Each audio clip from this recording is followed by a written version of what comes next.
It's a beautiful sunny morning for a walkabout. Coming out of our carport, going to the backyard. And of course some of our yard got eaten up by the grandkids' trampoline. Just looking at the garden here, going down along the stone path. We scrounged those rocks over 35 years ago out of a mountain stream, brought them up in an old Volkswagen Dasher. So there's memories. And of course we've got Lariopie, and we've got a looking back Christmas poinsettia, and in September, which is coming up fast, we'll start taking it inside and giving it special light so we can get it to turn red during winter for the Christmas season. So panning here, of course, we've got New Guinea impatiens, coleus. The phlox are still out. Behind them, the bee balm has died down. They're gone. Miss them. And of course, the more phlox. And we've got some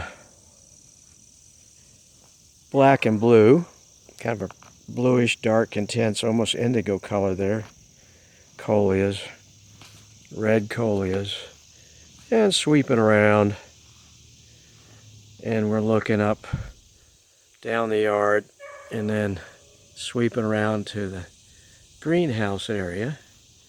And a lot of volunteer over the years. This large leaf hardy begonia with pink flowers have taken over in many spaces, but they're beautiful, so we just have left them there. And getting up close to them, they are pretty. And you look at the flowers closely, and it's basically a begonia. And the leaves are awesome. More New Guinea impatiens and coleus. And then down behind we have, in the wintertime, we have a lot of Lenten rose of different colors. That's the darker leaf in the background. And sweeping around. And of course we got more New Guineas. And we've got, in front of the greenhouse, we got hardy begonias and New Guineas. And over there, and then there was disease in regular impatiens for years. We didn't use them. We used to have, get 20 or more flats. And then that mildew that came over from England just decimated. We didn't plant them for, I don't know, 7 or 8 years. But they're surviving now, so this is our second year where we've planted quite a few. And of course, more interesting coleus. We've increased the variety of coleus that we're planting. I mean, wow. They just come in so many different variegated, and just the way they are, they're just beautiful. And the Lariopie is out right now. This particular stretch of Lariopie down through here is gorgeous. You can see it in the distance down in the hosta beds. And looking around towards the front of the house, this is where we usually, Joy and I, take our walkabout. And of course it's being disturbed. I've got a cat that wants me to pick him up and give him some attention, so he's biting my ankles here. This is Silky. Beautiful long-haired cat. There's a story about Silky.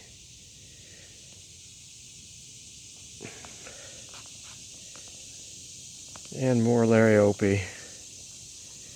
And we did lots of pots this year. A neighbor moved and gave us some pots, so we painted them red. I think it turned out really great. We'll can't take all our pots in the greenhouse in the winter, but we take in some of them.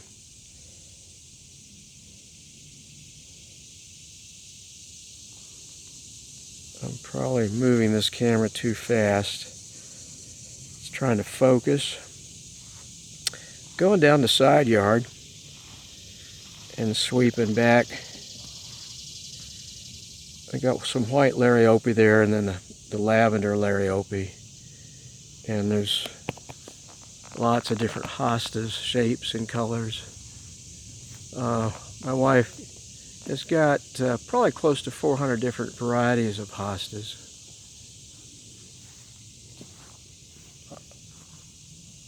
And we used to plant the impatiens, regular impatiens, in between the hostas, which gave it color in the summer,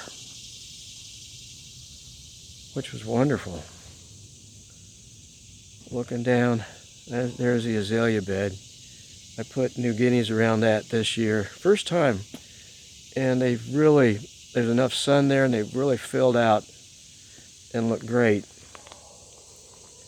And sweeping to the side, of course, we've got coleus and New Guineas, and lots of different ferns over there. Springtime is especially pretty looking down through the azaleas and the ferns.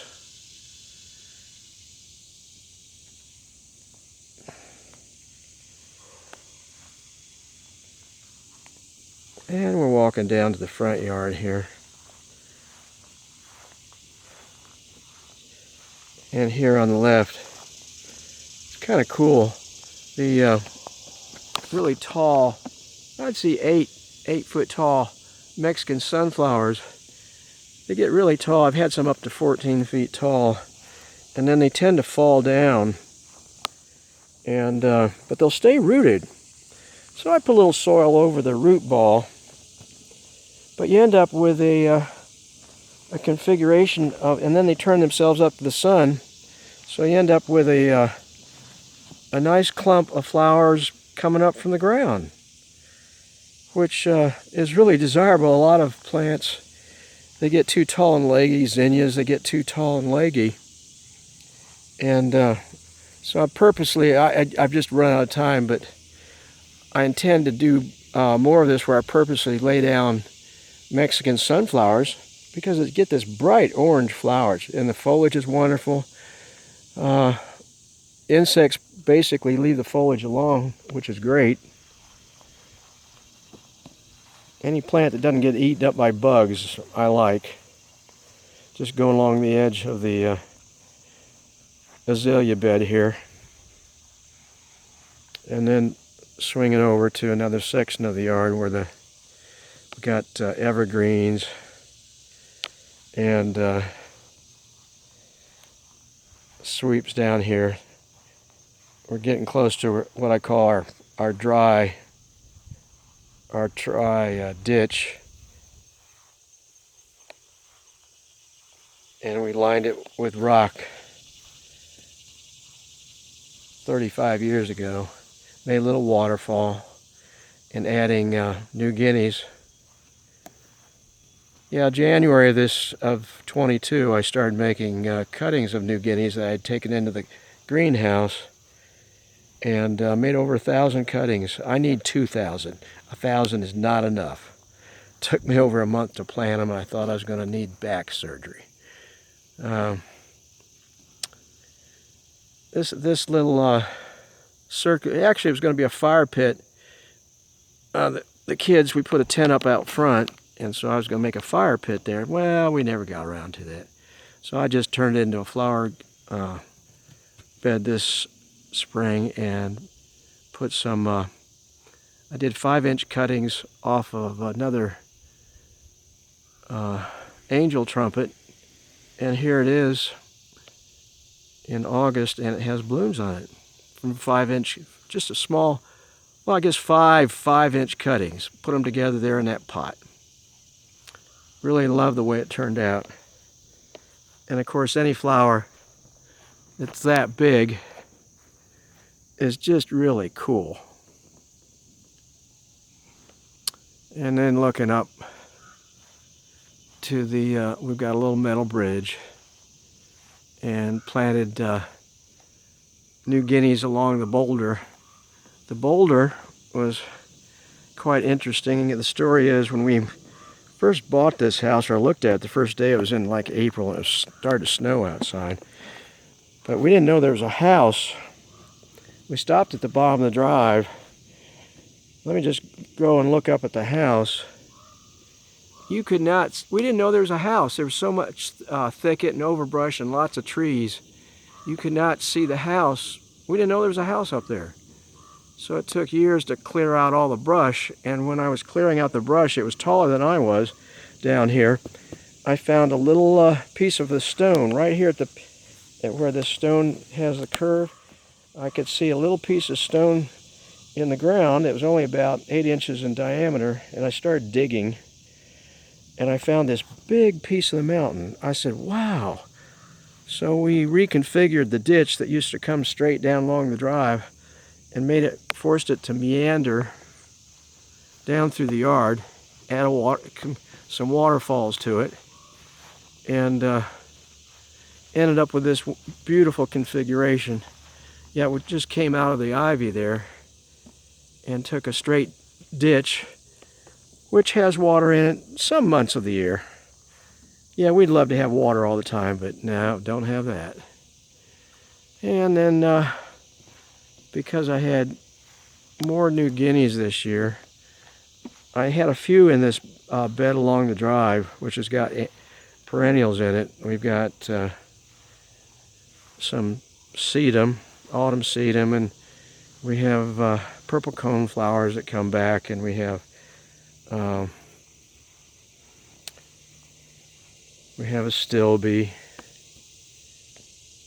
and we've got some spider cleome that come back, which adds some height and interest to this bed, but really filled it up with New Guineas because I had more. I figured if I'd had to buy all the New Guineas that I made cuttings from this year, it would have been over $5,000. Obviously, I couldn't have done that. It would just be looking back, just sweeping back.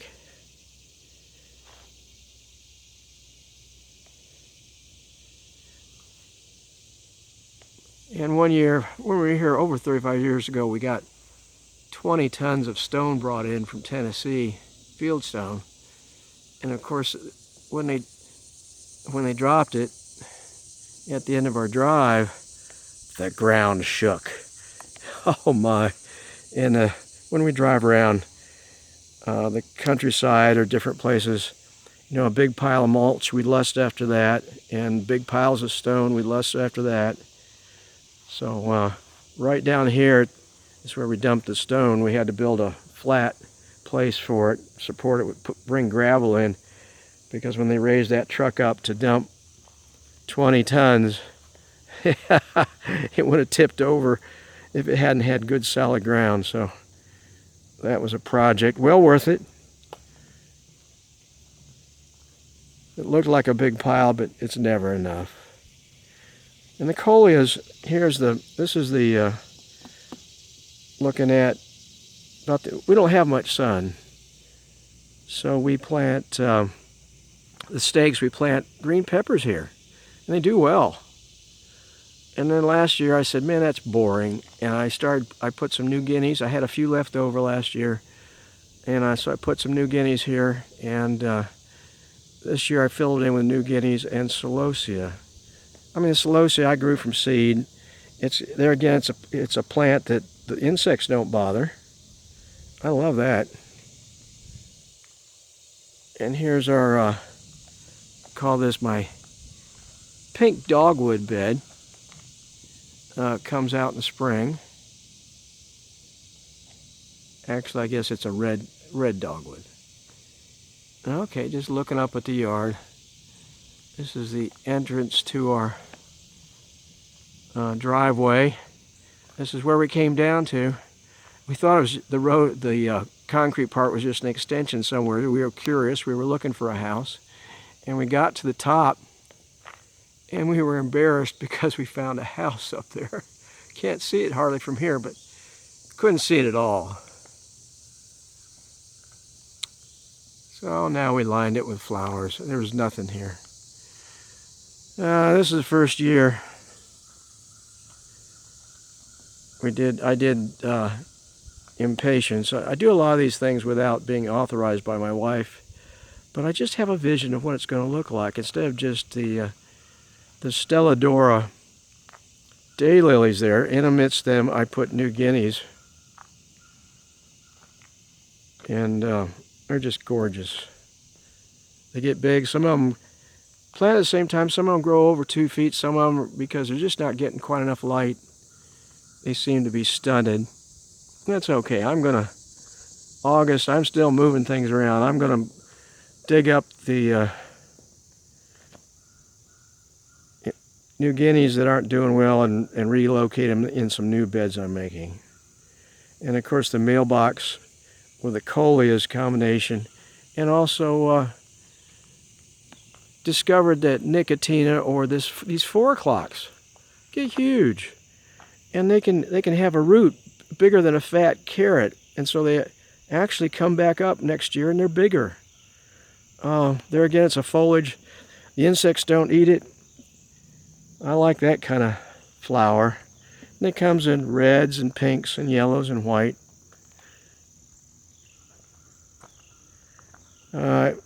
This is the first year I brought, you can see it, little terracotta rail box. I had these on the back porch. I had some extra ones, and I had them in the greenhouse, so they already had New Guineas in it that I had been taking cuttings off, and I cut them down within 6 or 7 inches of the box, but obviously they then grow back out, and I set them down there near the mailbox this year. And of course, purple coneflowers, those kind of volunteers, but they add some interest. And we've got a flower tree, and I did baskets of New Guineas. Some of the baskets, for interest, since New Guineas kind of grow up instead of draping over like a petunia, I decided to cut holes, make holes in the baskets, and shove little New Guineas through there so they could kind of be growing out like a strawberry pot. And it's worked. Makes it a much more full, and you don't really see the pop much. And of course another rail box here. And come first week of November, depending on when it looks like we're going to have our first frost, but it takes me weeks to move all the rail boxes and all the plants inside, pots. Every square inch is taken up. So we're just moving up the driveway now. And of course this year I decided to put a few New Guineas on the other side of the drive. There was kind of a space that had some sun. Behind it there's a clump of peonies that of course blooms in the springtime. Never can have enough of the good smelling peonies.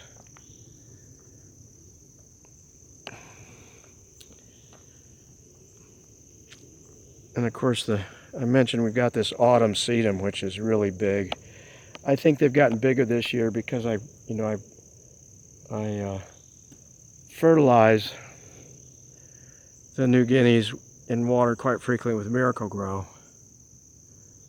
Just looking back at the azalea circular flower bed. Yeah, and we found this little black bridge at Sam's Club one year, and it was a perfect addition. We call it yard art. It's actually kind of slippery when you go across it. If you have slippery shoes on, and you'll fall and cause damage to your rear end. But it is pretty. And of course, you think about getting older. How many times can you replace things like that? I've painted that at least twice. But you run out of time and money, and you just, I don't know, have to wait and see. But we like that bridge. Got a little rock path that sweeps around, lots of different hostas, variegated hostas. And we got a little metal, I guess you'd call that an arbor, and different kinds of little figurines. And I've got it's not in bloom right now. If I ever do this kind of thing again, it's a huge 20-foot high deciduous native orange azalea. My sister bought it for me for my birthday. So here we got another little wooden bridge. I look at this, I used to live in Glendale, California, and when we walked between Glendale and Hollywood, they had what they call Ferndale. You could walk kind of through a depression, I'm sure it had a stream in it because for high humidity, but all different kinds of ferns. And so this is our Ferndale, and it extends up beyond the bridge, all kinds of ferns. And of course in the springtime you can see what's left of some stalks.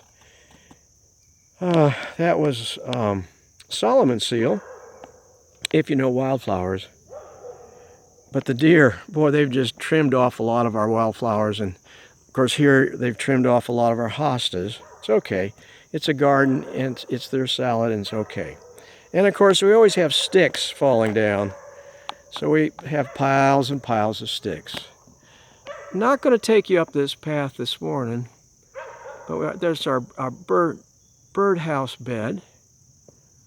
In the springtime we got wildflowers. We got trillium. You can see, you can't see it, but I can see them. What's left of trillium, all different kinds of trilliums that we collected through the years as we drove around back valleys and in the mountains.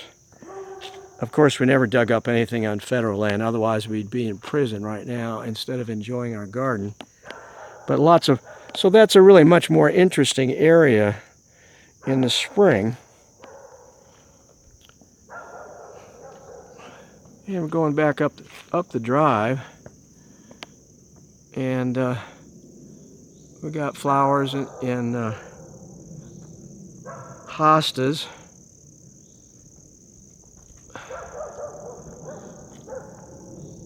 And of course we got some birdhouses. My wife loves birdhouses, so I'm always a little anxious about where I put them, because she says, well, put them out somewhere, and then I do that, and then she says, oh, I don't like it there. But I hung these right in the tree, so when you come up the drive, you could see them, and believe it or not, she liked where I put them. Wow, was I thankful. And of course, cats. We didn't have cats for a while, but our grandchildren wanted cats. Now we got 5 because we couldn't get rid of them all. So we're stuck with all these cats. Unbelievable. You know, instead of feeding cats, we'd rather buy plants, but my goodness. We had to teach them to go poo outside because cat litter was killing us. These are spider cleomes. They come back every year, right by the garden. And here's one of these pots. I put this pot in the greenhouse over winter. And then it starts blooming, and I've got something pretty sooner in the spring than when I buy stuff. This is our, we call this our bank. It's quite steep, 40 degrees or so. And there's lots of rail boxes hidden here. Off the top of my head, I couldn't tell you how, maybe 7 or so that I keep in the greenhouse, take cuttings from. They're my master plants. There's some yellow nicotina there. And we do a little yard art, greenhouses. And then for my birthday this year, my sister got one of these watering cans. And you see little wires coming out the end. It's got a little solar thing on the top that so it lights up inside the can, and the can's got like butterflies on the side where the light comes through. Really cool.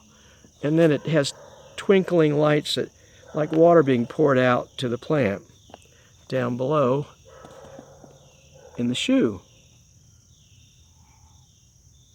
So just You know, old people shouldn't have as much fun as we're having, but we work ourselves to death here. Pull weeds, I mean, it never ends. Our backs are getting older, and we're trying not to slip on the slopes.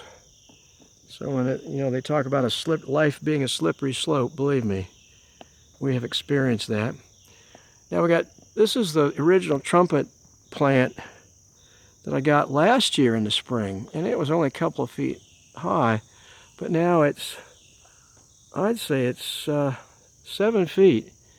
Gotten much bigger. I had to kind of tie all the branches together to like a Christmas tree being moved to fit it in the greenhouse. I'm going to have to trim it back a lot more aggressively though, because it's put out a lot of side branches, and it's fairly easy to move the branches. You know, some things you try to move branches and they're so brittle they just break on you, but that's going to be a challenge. And then moving over here, coleophas plants, and this is the wedding chapel arbor. We actually, about 14 years ago, I built that, and part of the wood was taken from a tree house that we'd made for my youngest son when he was 14. He's now 45. But we took that wood about 14 years ago, some of it was left, and made this little wedding arbor, and that's where he and his wife got married. It was a lot of fun. And it's right here. You know, it's close by, and every time I walk by it. And here I have a hanging basket. This is the basket I use at Christmas time. I fill it up with, I think, 5 or 6, oh my, the red things, poinsettias. You know, I met my American wife in Siagon, Vietnam over 50 years ago, and the poinsettias were trees, like 40 feet high, and I actually climbed up and waited for her to come through the gate. She was a student nurse over there, and she gave about 140,000 immunizations to kids in and around Siagon. I was in an Army uniform, she was a civilian, but we actually ended up going to a orphanage run by the Viet Cong.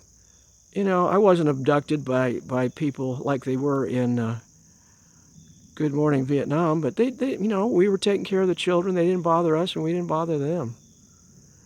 So there are a lot of memories tied up when I think about poinsettias. And the huge butterfly that was about 14 inches wingspan, just flitting, bouncing above the poinsettia. Because a friend and I were chasing butterflies in the middle of Saigon in a mission compound. And we saw that, and we just laughed. He said, we're going to have to get a low observation helicopter. They call them loaches, to catch that butterfly. So moving through the... oh, we got a cat climbing up. Yeah, right, I tell you.